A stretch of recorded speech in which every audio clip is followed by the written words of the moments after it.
لیکن وہ سب کو بتاتی ہے. تو بھائی اتنی قیمتی چیز اور تو چھوڑ کے میں کبھی جلسے سے دیر سے آتا تھا نا، اب تو جاتا نہیں زیادہ جگہوں پہ. کوشش کرتا ہوں کہ چلو ماحول کے مطابق، تھوڑا خشک آدمی ہوں تو ہر جگہ سیٹ نہیں ہو پاتا، اس لیے کم جاتا ہوں. تو کبھی رات کو آتے تھے نا دیر سے، میری اماں جی شوگر کی مریض تھیں، تو میں چھوٹے بھائی کو فون کرتا تھا کہ اماں جی سو گئے کہ نہیں سو گئے. میں کہتا تھا کہ تو نہ اس طرح کر، نیچے آ جا، 2 بج گئے، وہ شوگر کی مریض ہیں، آنکھ کھول جائے نا تو دوبارہ لگتی نہیں بزرگوں کی، تو دروازہ کھول دے، اندر دستک دی تو دقت ہوگی. تو میں جوتے اتار کے اندر داخل ہوتا تھا تو پہلا قدم رکھتا تھا تو میری اماں بول پڑتی تھی، پتر آ گئے آ گئے. او بھائی تو اس درد کو سمجھنا، کوئی تجھے ملے گا، کوئی ملے گا تجھے ایسا. اب میں دور دراز بھی چلا جاتا ہوں، ان کی زندگی میں نہیں جا پایا، کہتے ہیں ہم نے نہیں جانا، گھر میں رہنا ہے. اس کیف کو سمجھ لے، اس دولت کے قریب ہو جا. حضرت ابو ہریرہ رضی اللہ تعالیٰ عنہ فرماتے ہیں میری اماں بوڑھی تھیں، میں ان کی خدمت کرتا تھا. باپ کی خدمت اور ماں کی خدمت سب کے حصے میں نہیں آتی، یہ رب جسے محبوب رکھتا ہے اسے یہ موقع عطا کرتا ہے. خوش نصیب ہے جسے بوڑھا باپ ملے اور وہ نوکری کرے، خوش قسمت ہے جس کو بیمار ماں ملے اور وہ نوکری کرے. حضرت ابو ہریرہ فرماتے ہیں میری اماں بوڑھی تھیں تو ان کا معدہ کمزور ہو گیا تھا، تو میں اٹھا کے پخانہ پیشاب کرتا تھا تو کئی دفعہ میرے اوپر کر دیتی تھی. یہ حضرت ابن جوزی علیہ رحمٰن نے اس کو لکھا ہے. فرماتے ہیں میرے دل میں خیال آتا تھا کہ میں بڑا خدمت گزار ہوں اپنی ماں کا. ایک دن میں حضرت عمر کے پاس بیٹھا تھا ان کے دور خلافت میں، تو ایک شخص آ گیا. اس شخص نے آ کر کے کہا کہ حضرت عمر سے حضور ایک مسئلہ پوچھنا ہے. فرمایا پوچھو. وہ کہنے لگا حضور میری اماں بوڑھی ہو گئی ہے، بیمار رہتی ہے، مریضہ ہے، مجھے آواز دیتی ہے بیٹے پیشاب آیا ہے، آواز دیتی ہے تو میں اماں کو اٹھاتا ہوں. ابھی میں بیت الخلاء تک، واش روم تک جاتا نہیں کہ میری اماں میرے اوپر پیشاب کر دیتی ہے. حضرت عمر سے کہنے لگا حضور بچپن میں اماں پہ پیشاب کرتا تھا، اب اماں میرے اوپر کر دیتی ہے تو حق ادا ہو گیا نا. حضرت ابو ہریرہ کہتے ہیں جب اس نے سوال پوچھا تو میرے بھی کان کھڑے ہو گئے. میں نے کہا یہ تو میرے والا مسئلہ پوچھ رہا ہے، میرے والا مسئلہ پوچھ رہا ہے. میرے پاس ایک دوست جمعہ پڑھنے آتے ہیں بڑی دور سے، مجھے کہنے لگے حضرت صاحب جدوں بھی میں آنا نا تسی میری ہوئی گل چھیڑ دیندے ہو، وہ جو بات ہوتی ہے نا بالکل میری ہوتی ہے. میں نے کہا نہیں یار جو میں کر رہا ہوتا ہوں وہ میری بھی ہوتی ہے، وہ سارے معاشرے کی ہوتی ہے. ہمیں لگتا ہے کہ میری ہو رہی ہے، حالانکہ وہ بات ہماری سب کی مشترکہ ہوتی ہے. سن لیں اور یاد رکھ لیں. حضرت ابو ہریرہ فرماتے ہیں میرے کان کھڑے ہو گئے. میں نے کہا اس نے تو میری بات پوچھنی شروع کر دی. حضرت فاروق اعظم سے کہنے لگا حضور بچپن میں اماں پہ پیشاب کرتا تھا، وہ میرے اوپر کر دیتی ہے تو حق ادا ہو گیا. حضرت عمر کہنے لگے نہیں کوئی نہیں ہوا. اس نے کہا حضور مجھے سمجھائیں، وہ سارے کام جو میں اماں کے ساتھ کرتا تھا اماں میرے ساتھ کرتی ہے تو کیوں نہیں ہوا. حضرت عمر کہنے لگے بھائی پیشاب تو بھی اماں پہ کرتا تھا اور اماں بھی تیرے اوپر کرتی ہے، پر تیری اور تیری ماں کی سوچ میں بڑا فرق ہے. اس نے کہا حضور کس طرح؟ تو کیا جواب ہے سیدنا فاروق اعظم کا، لو کان نبی بعد لکان عمر ابن خطاب. کیا جواب ہے؟ حضرت عمر فرمانے لگے تیری اور تیری ماں کی سوچ میں بڑا فرق ہے. کہا حضور کس طرح؟ فرمایا جب تیری اماں تیرے اوپر پیشاب کرتی ہے نا تو دعا کرتا ہے کہ یا اللہ بوڑھی ہو گئی ہے اسے پردہ دے دے، اور جب تو اپنی اماں پہ پیشاب کرتا تھا تو وہ دعا کرتی تھی یا اللہ میرے لال کو لمبی زندگی عطا فرما. فرمایا یہ تیرا اور اس کا فرق ہے، تو پردے کی دعائیں.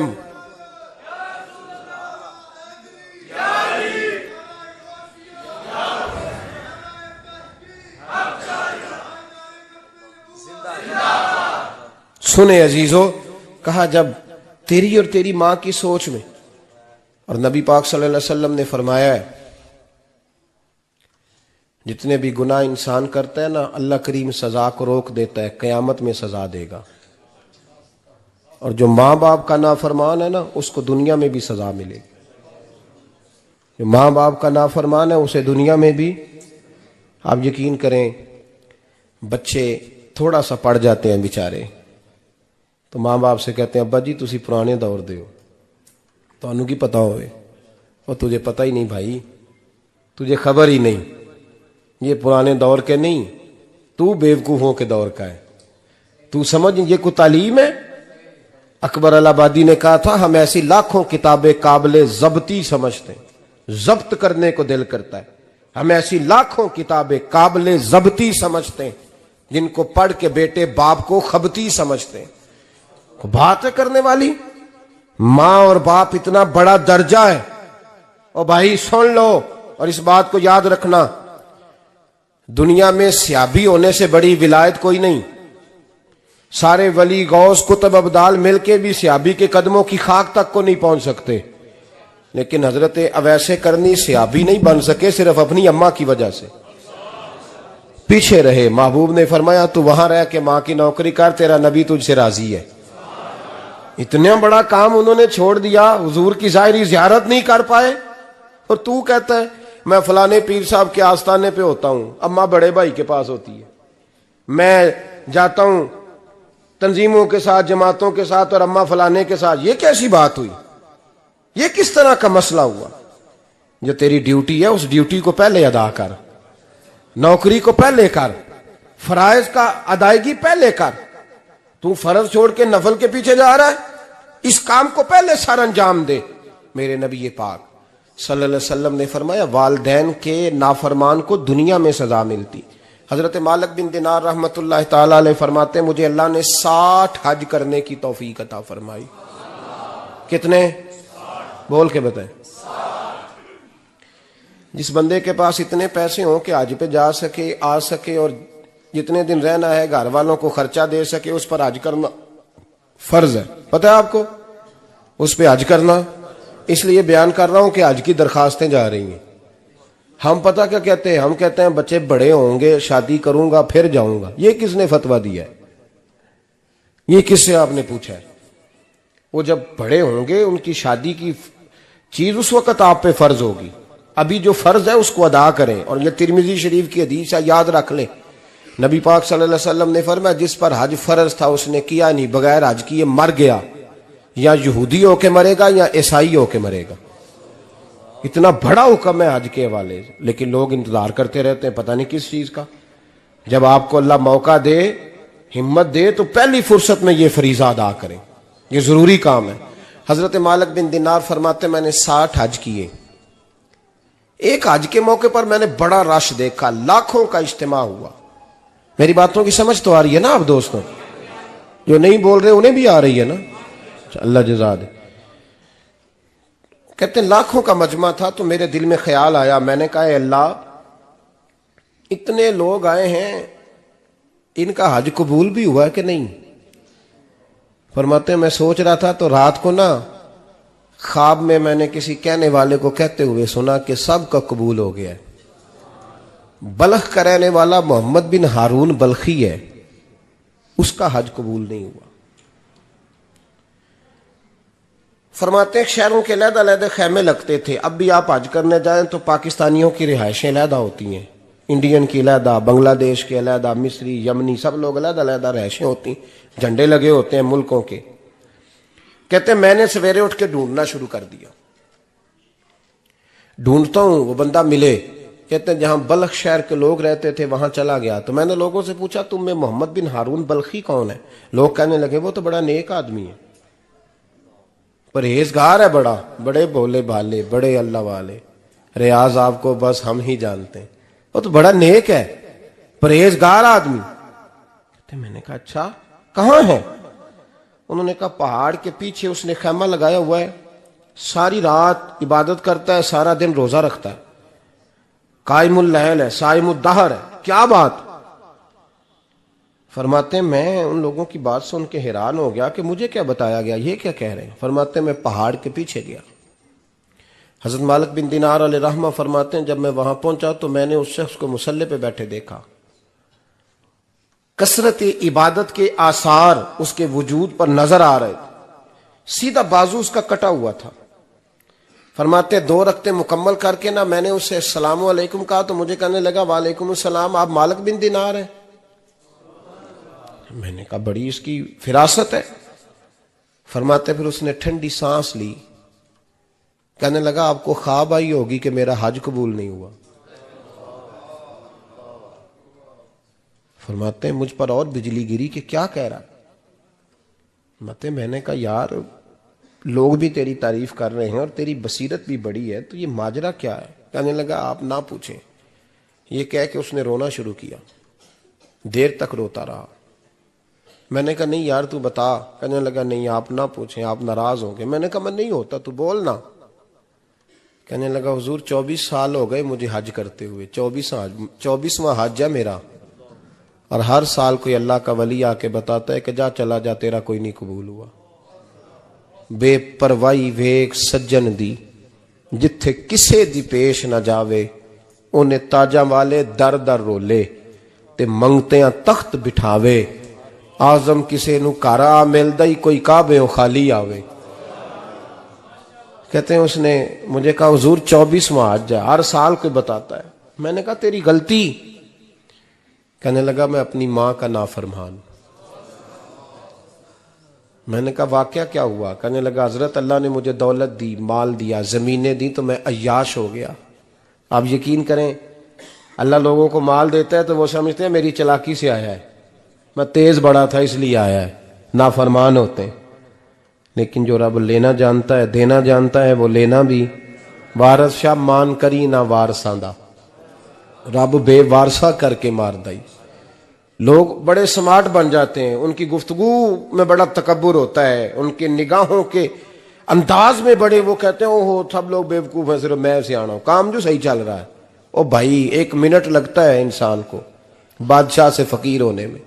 ایک امام مالک رحمت اللہ علیہ بیٹھے تھے تو ہارون رشید آپ سے کہنے لگا امام ابو مالک سے, حضرت بتائیں اس وقت اللہ کیا کر رہا ہے؟ آپ فرمانے لگے یار تو بڑے موٹے دماغ کا ہے, کس طرح کے سوال پوچھتا ہے؟ بادشاہ تھا نا. کہا نہیں آپ بتائیں. تو امام مالک فرمانے لگے تو تخت پہ بیٹھ کے سوال پوچھتا رہتا ہے اور میں نیچے بیٹھ کے جواب دیتا رہتا ہوں, نیچے آ پھر بتاتا ہوں. اس نے کہا جناب بتائیں. فرمانے لگے تو سوالی ہے نا, تو تو نیچے بیٹھ اور میں اوپر بیٹھتا ہوں. کہ جناب آ جائیں. ہارون رشید نیچے آ گیا, امام مالک تخت پہ بیٹھ گئے. فرمانے لگے اب بتا کیا پوچھ رہا تھا؟ کہنے لگا حضور پوچھا تھا اللہ اس وقت کیا کر رہا ہے. فرمانے لگے رب اس وقت تجھے سمجھا رہا ہے کہ اس تخت پہ تکبر نہ کرنا, 1 منٹ لگتا ہے میں تجھے اٹھا کے مالک کو بٹھا دیا کرتا ہوں. یہ تجھے سمجھا رہا ہے, لہٰذا اس سمجھ پہ قائم رہنا, تکبر نہ کرنا, 1 ہی تو منٹ لگتا ہے, یہ تجھے سمجھا رہا ہے. تو وہ شخص کہنے لگا محمد بن ہارون بلخی امام مالک بن دینار سے کہ حضور بڑی دولت تھی تو میں عیاش ہو گیا تھا. رمضان کا مہینہ تھا, اماں تندور میں روٹیاں لگا رہی تھی, میں شراب پی کے گھر آ گیا. ہمارے ہاں یہ بھی فیشن ہے نا, اب مہندی والے دن چودھری صاحب کے ڈیرے پہ جوان شراب پیتے ہیں تو پوچھتے ہیں حاجی صاحب آپ تو حاجی بھی ہیں, تو ڈیرے پہ منڈے کیا کرتے رہے؟ کہتے میں ڈیرے تے تھا مینوں نہیں پتا, وہ کار لگے سن. حاجی صاحب آپ کو سارا پتا ہے, اور اللہ آپ سے پوچھ لے گا. یہاں تو کوئی آدمی چپ کر جائے گا آپ کے قلوں کی وجہ سے, لیکن عرش کے مالک کو بھی تو جواب دینا ہے کہ نہیں؟ کیا طریقہ ہے؟ دیکھیں نا, کل والے دن محفل اور مہندی والے دن اللہ سے صرف دکھوں کا رشتہ ہے, رسول اللہ سے صرف غموں کا رشتہ ہے. اگر تو نے ڈھول ڈمکا شور شرابہ کیا ہے شادی والے دن تو کل والے دن بھی بجا, تیرا پتہ چلے. جنازے پہ بھی بجا. کیا تماشا ہے؟ مذہب صرف رسم ہے, ضرورت ہے. کوئی مر گیا تو قرآن پاک کھول لو, باقی جو مرضی کرو. حج بھی کیتی جاندے ہو, لہو بھی پیتی جاندے ہو, کھو کے مال یتیماں دا پیج مسیتی جاندے ہو, پھٹ دلاں دے سیندے نہیں, ٹوپیاں سیتی جاندے ہو, نفس تے چھری پھیر دے نہیں, بکرے کیتی جاندے ہو, فرض پلائی بیٹھے ہو, نفلا نیتی جاندے ہو. او دسو تے سی بلے نو اے کی کچھ کیتی جاندے ہو, او دسو تے سی بلے شاہ نو کی کچھ کیتی جاندے ہو. کوئی طریقہ ہے؟ کول شریف پہ مولوی صاحب تشریف لائیے گا, ابا جی کے کول ہیں, تو میں تو کہتا ہوں بجا نہ بینڈ باجے والا آج بھی, تیرا پتہ چلے کہ یہ دو کام کیسے ہوتے ہیں. تو کس طرح 2 کشتیوں کا سمجھ نہیں آتی بات کی. میں تو جاتا ہی نہیں بینڈ باجے والی شادی پہ, میں کہتا جب کو مردی پڑھا لو نے کہا, ہم سے نہیں 2 کام ہوتے. اللہ روزی دینے والا ہے. ایک ہی کرتے ہیں، دو رنگی چھوڑ کے یک رنگ ہو جا، سراسر موم ہو جا یا سنگ ہو جا، موج کرو۔ ہم اس چکر میں پڑتے ہی نہیں، ہم وہ راستہ ہی چھوڑ دیتے ہیں جو ہماری طبیعت کے مطابق نہیں ہوتا، بس ختم ہو گئی بات۔ اس لیے غور کریں اور یاد رکھیں اس بات کو۔ امام مالک بن دینار رحمت اللہ علیہ فرماتے ہیں مجھ سے کہنے لگا پیسے آئے تو میں عیاش ہو گیا، رمضان کا مہینہ تھا، عصر کے بعد میری اماں افطاری کی تیاری کر رہی تھی، میں گیا، میں نے کہا شراب پی ہوئی، اماں روٹی دے، تو اماں کہنے لگی شرم کر، شرم کر، روزہ رکھا نہیں تو جنہوں نے رکھا ہے ان کا تو خیال کر۔ کہتے اماں کی بات کا مجھے غصہ لگا، میں کہا کرتا ہوں بد نصیب ہے وہ بیٹا جس کا باپ اس سے بات کرتے ہوئے ڈرتا ہے کہ پتہ نہیں کہاں سے بولے گا۔ بد نصیب نہیں وہ بیٹا جس کی ماں اس سے بات کرتے ہوئے سہم جاتی ہے کہ پتہ نہیں کون سی بولی بولے گا۔ بد نصیب نہیں کہ ماں باپ بھی جس سے کھول کے بات نہ کر سکیں۔ حضرت مالک بن دینار سے کہنے لگا اماں نے جب کہا نا شرم کر تو مجھے غصہ آیا، میں نے ماں کو تھپڑ مارا اور میری ماں جلتے ہوئے تندور میں گری۔ لوگوں نے مجھے پکڑ کے اندر بند کر دیا کمرے میں، ساری رات میں شور سنتا رہا پر نشے میں دھوت رہا۔ سویرے آنکھ کھلی تو میری بیوی بیگ باندھ رہی تھی، میں نے کہا کہاں جا رہی ہو؟ کہنے لگی جو ماں کا نہیں بنا میرا کیسے بنے گا؟ وہ میں نے کہا میری اماں کا، وہ تو لوگوں نے رات کو ہی دفن کر دی جنازہ پڑھ کے۔ تڑپ کے کہنے لگا مجھے کیوں نہیں بتایا؟ تو کہتے ہیں لوگ کہنے لگے تیری مرتی ہوئی ماں کہہ گئی تھی اسے میرا منہ نہ دیکھنے دینا، میرے جنازے کے قریب نہ آئے۔ حضرت مالک بن دینار فرماتے ہیں جب اس نے یہ بات سنائی تو میں نے بھی اس کے منہ پہ تھپڑ مارا۔ میں نے کہا تو اسی قابل ہے۔ کہتے ہیں وہ رونے لگا، حضور دعا کرے اللہ مجھ سے راضی ہو جائے۔ کہنے لگا جب ماں کی انتقال کی خبر ملی تو میں نے کلاڑی لے کے وہ ہاتھ کاٹ دیا جس سے ماں کو مارا تھا۔ میں نے ساری جائیدادیں خیرات کر دیں۔ 24 سال ہو گئے، 24 سال ساری رات نماز پڑھتا ہوں، روزہ رکھتا ہوں، حج کرتا ہوں، پر ہر سال کوئی آ کے کہتا ہے جا دوڑ جا تیرا کوئی نہیں قبول ہوا۔ حضور دعا کرے مالک راضی ہو جائے۔ فرماتے ہیں میں تھپڑ مار کے آ گیا، میں نے کہا تجھ سے راضی ہو جائے اتنے ظالم سے؟ امام مالک فرماتے ہیں رات کو آ کے سویا تو مجھے خواب میں رسول پاک کا دیدار ہوا، تو نبی پاک علیہ السلام نے فرمایا مالک تو اسے مایوس کیوں کر آیا ہے؟ اللہ تو بڑا مہربان ہے۔ کہا حضور ماں کے نافرمان کو معافی کیسے ملے گی؟ تو امام مالک فرمانے لگے نبی کریم نے فرمایا جا اسے جا کے بتا دے تجھے قیامت میں تیری ماں کی وجہ سے بخش دیا جائے گا۔ کہا حضور اماں کی وجہ سے کس طرح؟ تو محبوب فرمانے لگے اس کی ماں قیامت میں اس کے خلاف مقدمہ دائر کرے گی رب کریم کی عدالت میں، اے اللہ میں نے 9 ماہ پیٹ میں رکھا، درد سہ کے اسے جنا، جگر کا خون پلا کے پالا اور اسی نے مجھے قتل کیا۔ رب کریم اس کی ماں کا مقدمہ سن کے کہے گا اٹھاؤ اس کو دوزخ میں پھینکو، اس نے ماں جلائی تھی اسے بھی جلاؤ۔ محبوب فرمانے لگے جب پکڑ کر کے مالک اس کو محمد بن ہارون کو لوگ لے جائیں گے نا جہنم کی طرف،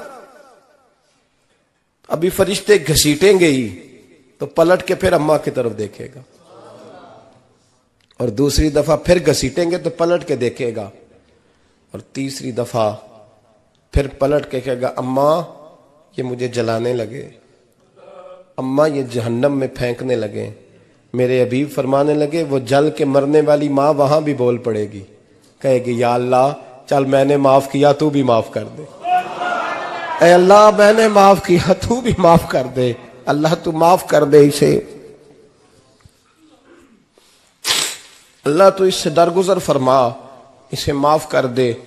میرے محبوب پاک علیہ السلام فرماتے ہیں رب کریم کہے گا اس نے تجھے جلایا، تو کہے گی اللہ یہ تو بیٹا تھا اس نے جلا دیا، میں ماں ہوں، میرے سامنے جلے تو میں کیسے برداشت کر سکتی ہوں؟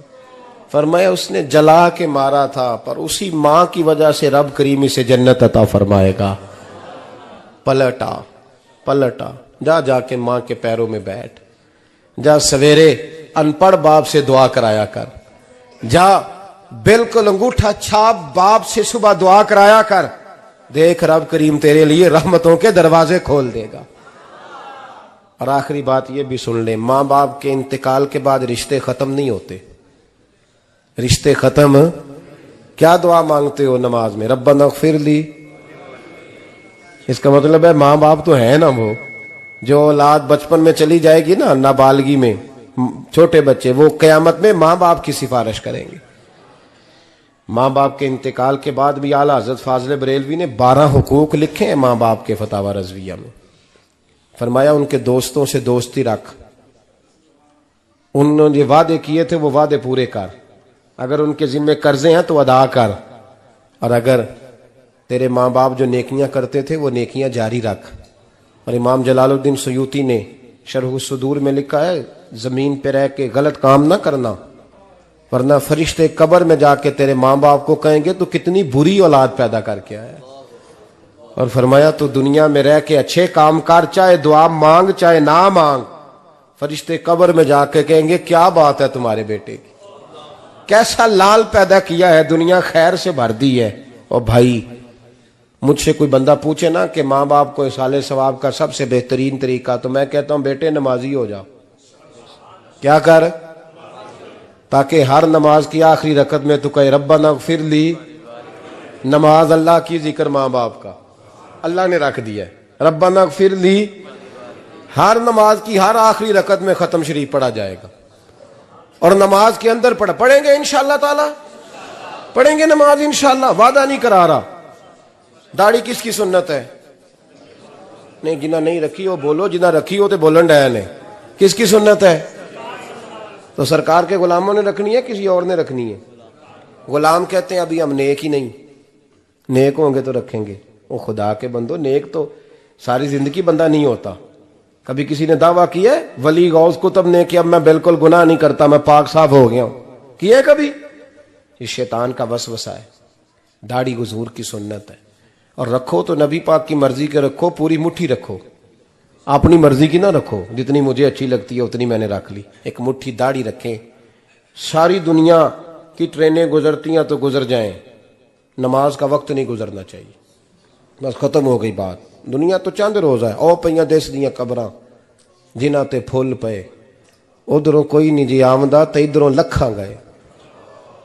نماز سب سے پہلے، اس لیے کہ رب رسول کے بغیر ہمارا گزارا ہی نہیں. نماز، قرآن پاک اور درود و سلام، یہ قضا ہونا ہی نہیں چاہیے، جو مرضی ہو جائے. اور ساتھ ساتھ سنت اور شریعت کا لحاظ کرنا سیکھیں. اور میری اپیل یہ ہے، ہر عمارت پہ غلاف نہیں چڑھتا، صرف خانہ کعبہ پہ چڑھتا ہے. ہر کتاب کا غلاف نہیں ہوتا، صرف قرآن پاک کا ہوتا ہے. ہر بی بی کا پردہ نہیں ہوتا، صرف مسلمان عورت کا ہوتا ہے. جو چیزیں پردوں میں ہوتی ہیں نا وہ مقدس ہوتی ہیں. اور بھائی ٹافی سے بھی ریپر اتار دو تو مکھیاں بیٹھنے لگتی ہیں. تو جو بی بی پہ پردہ ہوگی اس پہ بری نظریں نہیں جمیں گی. ڈیوٹی ہے آپ کی، بیٹیوں کو پردہ کرائیں، بہنوں کو پردہ کرائیں، ماؤں کو گزارش کریں. پردہ حسن ہے مسلمان کا. جس گھر میں پردہ رہتا ہے اس گھر میں اللہ کے فرشتے رحمت نازل فرماتے ہیں. یہ کوئی فیشن، کوئی طریقہ، کوئی مطلب ہی نہیں ان چیزوں کا. با پردہ کریں اپنے گھروں کو. دعا کرتا ہوں اللہ تبارک و تعالی میری اس حاضری کو قبول فرمائے. اللہ آپ سب کا آنا قبول فرمائے. اور جو کچھ میں نے کہا اللہ تبارک و تعالی ہمارے دلوں میں، ہماری روحوں میں اس جذبے کو جاگزی فرمائے. آخر دعوانا اللہ سلامت رکھے. اب کافی نہیں ہو گیا کام؟ اللہ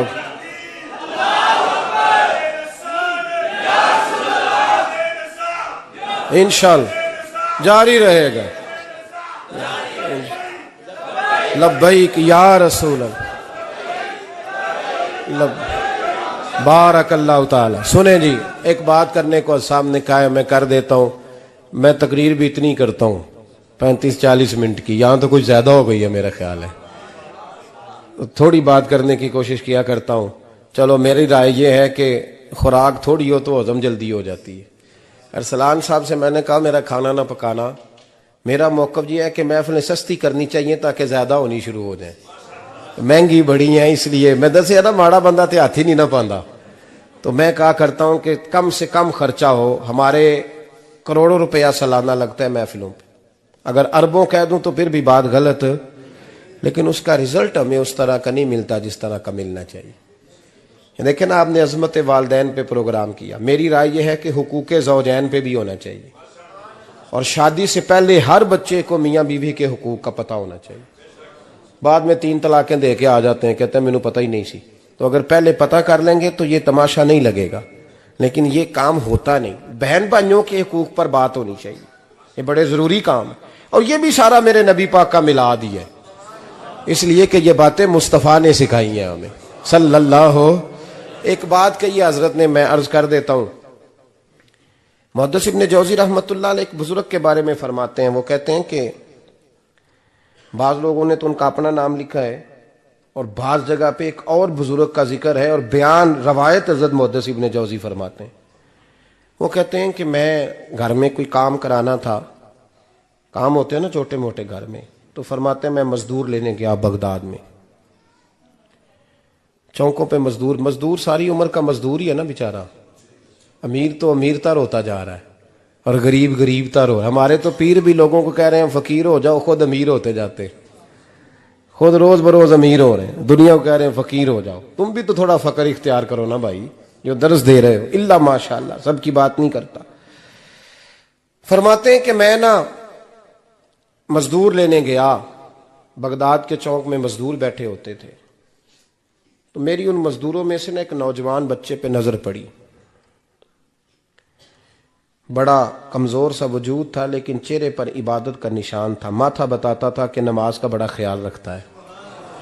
میں اس کے قریب گیا، چہرے بھی بڑا کچھ بتاتے ہیں نا، چہروں میں بھی بڑی رانائی ہوتی ہے۔ فرماتے ہیں میں قریب گیا، میں نے اس کو کہا بیٹے مزدوری کرو گے؟ تو کہنے لگا مزدوروں میں بیٹھا ہوں تو حضور مزدوری کے لیے ہی تو بیٹھا ہوں۔ تو میں نے کہا کہ چلو پھر، کہنے لگا نہیں میری کچھ شرطیں۔ میں نے کہا بتاؤ؟ کہنے لگا پہلی شرط یہ ہے کہ لوگ 4 دینار دیہاڑی لیتے ہیں، میں 3 دینار لوں گا۔ میں نے کہا یار بھائی تو بڑی بہترین ہے، باقی بھی اس طرح کی رکھ لے۔ اس نے کہا حضور دوسری شرط یہ ہے کہ میں آپ کی مکمل بات مانوں گا، لیکن جب اذان ہو جائے گی پھر آپ کی نہیں سنوں گا۔ تیسری بات اس نے یہ کی کہ حضور میں آپ کے گھر میں کام کروں گا پر آپ کے کسی سوال کا جواب نہیں دوں گا۔ کہتے ہیں میں نے کہا یار تو بڑا عجیب ہے، شرطیں تو مالکوں کی ہوتی ہیں۔ کہنے لگا جی بہرحال میں شرطیں لگا کے جاتا ہوں۔ فرماتے ہیں میں اسے گھر لے آیا، کام میں نے اس کو بتایا، تو جو کام مزدور سارے دن میں کرتا ہے نا، اس نے 2 گھنٹے میں ہی کر دیا۔ ہمارے مزدور سگریٹ پینے میں بھی تو آدھا گھنٹہ لگاتے ہیں نا، وہ چائے پینے جائیں تو پونا گھنٹہ، وہاں ان کو بھی تو دیانتداری کرنی چاہیے کہ نہیں کرنی چاہیے؟ نے معاہدہ کیا ہے نا جی، تو پورا اترنا چاہیے نا۔ کہتے ہیں 2 گھنٹے میں، اب کام جب بندہ شروع کراتا ہے تو کام اور نکل آتا ہے۔ کہتے کام میں نے اس کو اور بتا دیا، وہ کرنے لگا۔ اس نے مٹی نکال کے رکھی تھی باہر رستے میں، تو اذان ہو گئی زور کی، اس نے وہیں کدال چھوڑی کئی اور چلنے لگا۔ تو میرا بیٹا کہنے لگا اس کو ذرا برابر کر دو۔ کہنے لگا چپ کر جا، تیرے باپ سے بات ہوئی تھی، جب اذان ہوتی ہے تو میں کسی اور کی نہیں سنتا، صرف اللہ رسول کی سنتا ہوں۔ کہتے ہیں مسجد چلا گیا، نماز پڑھ کے آیا تو دوپہر کا وقت تھا۔ میری بی بی کہنے لگی اس کو کھانا کھا لے۔ کہتے ہیں ہم نے کہا کھانا کھا لو، تو کہنے لگا میں نے روزہ رکھا ہوا، رمضان بھی نہیں تھا، نفلی روزہ رکھا ہوا۔ فرماتے ہیں شام ہوئی، میں نے 3 دینار دیے، تو میں نے کہا تیرا نام کیا ہے؟ کہنے لگا میں نے آپ سے کہا تھا میں کسی سوال کا جواب نہیں دوں گا۔ تو وہ چلا گیا۔ اگلے دن میں پھر لینے گیا اسے، کام کچھ اور نکل آئے، تو لوگوں نے بتایا وہ صرف ہفتے والے دن آتا ہے۔ میں نے کہا کیوں؟ کہنے لگے جی وہ کہتا ہے میرا ہفتے کا خرچہ 3 دینار ہے، جب 3 دینار کما لیتا ہوں تو باقی سارا ٹائم اللہ رسول کی ذکر میں گزار دیا کرتا ہوں۔ فرماتے ہیں جی اگلے ہفتے میں پھر لینے گیا، میں نے پورا ہفتہ انتظار کیا کہ کام اسی سے کرانا ہے۔ میں جب گیا تو میں نے کہا چلو، کہنے لگا میری شرطیں یاد ہے نا؟ اور میں نے کہا یاد ہے بھائی ساتھ چل۔ فرماتے ہیں کام کرایا، 2-3 ہفتے وہ آتا رہا۔ ایک ہفتے میں گیا تو لوگوں نے کہا حضور آج نہیں آیا، کیوں؟ کہنے لگے بیمار ہو گئے۔ کہاں گھر ہے؟ کہنے لگے بغداد کے قبرستان کے پیچھے جو کچی آبادی ہے اس میں رہتا ہے۔ فرماتے میں گیا، دروازے پہ دستک دی تو کہنے لگا حضور آپ ہیں؟ دروازہ کھلا ہے، آ جائیے۔ فرماتے ہیں میں اندر گیا تو میں نے کہا تمہیں کیسے پتا چلا میں آیا ہوں؟ کہنے لگا حضور اللہ والے ہو آپ نہیں آنا تھا، ورنہ امیر تو غریبوں کا پتہ لینے کوئی نہیں آتے۔ کہتے میں قریب گیا تو کہنے لگا میں آپ کا انتظار کر رہا تھا، تیز بخار ہے، تپ رہا۔ جیب سے کچھ پیسے نکالے، کہنے لگا یہ پیسے رکھ لیں۔ ایک انگوٹھی نکالی، کہنے لگا حضور آج رات کو میرا انتقال ہو جائے گا، ان پیسوں کا کفن خرید کے صبح جنازہ پڑھ کے مجھے دفن کر دینا، اور جب دفن کرو تو یہ انگوٹھی لے کے عصر کے بعد ہارون رشید کے پاس جانا، آپ اسے کہنا میں نے ملنا ہے پر وہ آپ کو ٹائم نہیں دے گا، آپ اس کو آواز دیجئے گا کہ تیری ایک امانت ہے میرے پاس، پھر وہ آپ سے ملے گا تو انگوٹھی دے دیں، پھر آپ میری طرف سے فارغ ہیں۔ حضرت فرمانے لگے تیرا نام؟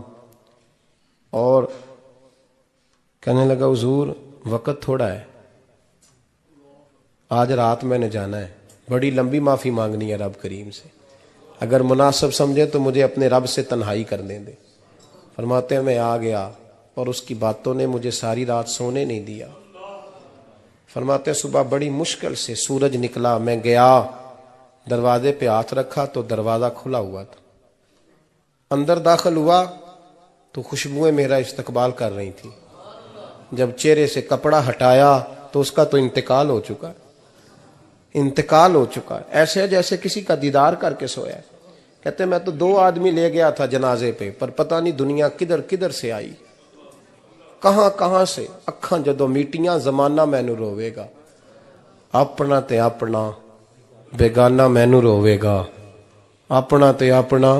اور میاں صاحب نے کہا تھا بعد مرن دے مکھڑا میرا ہو جاوے جے تازہ، پھر سمجھ لینا محبوب میرے نے آن پڑیا جنازہ۔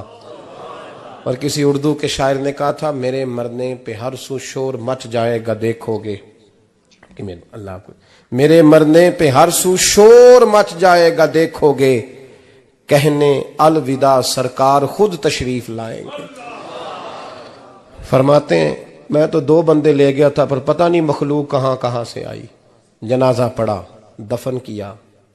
ہارون رشید کے پاس میں عصر کے بعد گیا، میں نے بلانا چاہا پر بادشاہ تھا، میری طرف دیکھا ہی نہیں۔ میں نے اس کو کہا تیری ایک امانت میرے پاس ہے۔ فرماتے ہیں وہ مجھے کونے پہ لے گیا، کیا بات ہے؟ کمرے میں بلایا، میں نے انگوٹھی دی، ہارون رشید تو چیخے مارنے لگا، کہنے لگا انگوٹھی والا کہاں ہے؟ میں نے کہا وہ تو انتقال کر گیا۔ کہنے لگا مجھے قبر پہ لے چل۔ کہتے میں قبر پہ لایا تو وہ لیٹ گیا، تڑپ کے رونے لگا۔ میں نے کہا میرا کلیجہ پھٹ جائے گا، نہ اس نے کچھ بتایا نہ تو نے بتایا، یہ کون تھا؟ تو ہارون رشید کہنے لگا یہ میرا بیٹا تھا۔ میں نے کہا تیرا بیٹا اور مزدور؟ کہنے لگا حضور یہ حضرت داؤد تائی کے پاس بیٹھا کرتا تھا، ان کا مرید تھا، مجھے روز کہتا تھا ابا تو نے بڑی دنیا کٹھی کر لی ہے، مرتے وقت تجھ سے ٹانگیں سمیٹی نہیں جائیں گی، اتنا حساب نہیں تو دے سکے گا۔ میں اس کو سمجھا دیتا، اس کی اماں سمجھا دیتی، یہ روز ہمیں کہتا چھوڑ دو آ جاؤ اللہ رسول کی بارگاہ میں جھک جائیں، ہم سمجھ۔ ایک دن یہ چلا گیا، کہنے لگا پھر تمہارا رستہ اور ہے اور میرا رستہ اور ہے۔ یہ سونے کی انگوٹھی غلطی سے اس کے پاس رہ گئی تھی، غلطی سے ہیرے کی انگوٹھی چلی گئی۔ کہنے لگا دیکھو میرے بیٹے نے آج وہ بھی واپس کر دی ہے۔ پھر تڑپ کے کہنے لگا ہارون رشید تھا تو یہ میرا بیٹا پر میرا مرشد نکلا، میرا پیر نکلا۔ بھائی زندگی تو بڑی تھوڑی ہے نا۔ باوا صاحب نے کہا تھا اٹھ فریدہ ستیا، اور داڑھی آ گیا پور، اگا نیڑے آ گیا پچھا رہ گیا دور، اٹھ فریدہ ستیا خلقت ویکھن جا، متے کوئی مل جائی بخشیا تے تم ہی بخشیا جا۔